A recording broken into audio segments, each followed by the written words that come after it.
Hi అండి, అందరు ఎలా ఉన్నారు? నేనైతే చాలా బాగున్నానండి. ఇవాళ అయితే మీ అందరి కోసం నేను గుత్తొంకాయ కూర ఎలా ప్రిపేర్ చేసుకోవాలో చెప్పబోతున్నానండి. గుత్తొంకాయ కూర కోసం వంకాయల్ని అలా మధ్యలోకి నీట్గా కట్ చేసుకోవాలండి. అలా ఆయిల్లో నీట్గా ఫ్రై చేసుకున్న తర్వాత కడాయిలోకి ఆయిల్ వేసుకొని అందులో పప్పు దినుసులు వేసుకోవాలండి. ఆవాలు, జీలకర్ర, ఇంకా పప్పు అన్నీ వేసుకోవాలండి.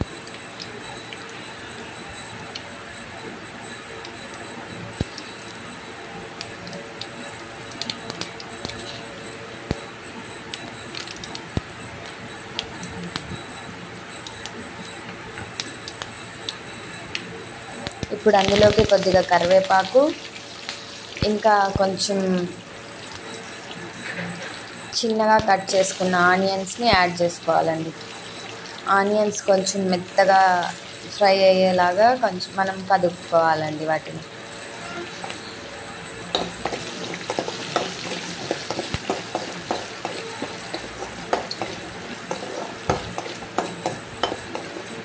ఆనియన్స్ కొద్దిగా ఫ్రై అయిన తర్వాత ఇప్పుడు మనం అందులోకి టమాటోలు యాడ్ చేసుకోవాలండి.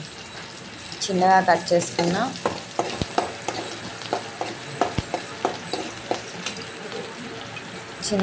చేసి పెట్టుకున్న టమాటో ముక్కల్ని కూడా యాడ్ చేసుకోవాలండి. టమాటో ముక్కల్ని కూడా బాగా కలుపుకున్న తర్వాత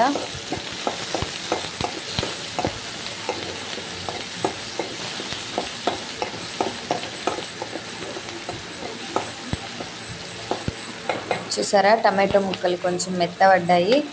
ఇప్పుడు అందులోకి మనం వేపి పెట్టుకున్న వంకాయల్లోకి కొద్దిగా కారం పెట్టుకొని దాన్ని సైడ్ బాగా కలుపుకోవాలండి. ఇప్పుడు దాన్ని సైడ్కి పెట్టుకొని మనం కారం ఎలా ప్రిపేర్ చేసుకోవాలో నేను ఇప్పుడు చెప్తానండి. ఒక మిక్సీ జార్లోకి పుట్నాలు, ఇంకా కారం, ధనియాల పొడి, ఇంకా టమాటో, ఆనియన్ ఇవన్నీ బాగా మిక్సీ పట్టుకోవాలండి. మీకు కావాలంటే కొద్దిగా కొబ్బరి కూడా వేసుకోవచ్చు. అదంతా కలిపి ఇప్పుడు కొద్దిగా చింతపండు కూడా యాడ్ చేసుకోండి. చింతపండు, ఇంకా సాల్ట్, పసుపు ఇవి కూడా యాడ్ చేసుకొని బాగా కలుపుకోవాలి. దాన్ని ముద్దగా వస్తుంది కదండి, ఆ ముద్దను వేసేసి కలిపేసి కర్రీలోకి వాటర్ కొంచెం యాడ్ చేసుకొని గట్టిపడ్డాక దింపేసుకోవాలి. వంకాయలు బాగా ఫ్రై అయ్యి బాగా మెత్తగా ఉడికాయండి. చూడండి ఎంత మెత్తగా ఉన్నాయో. అంతే అండి, గుత్తొంకాయ కూర ready. Thank you, bye. Please subscribe చేసుకోండి.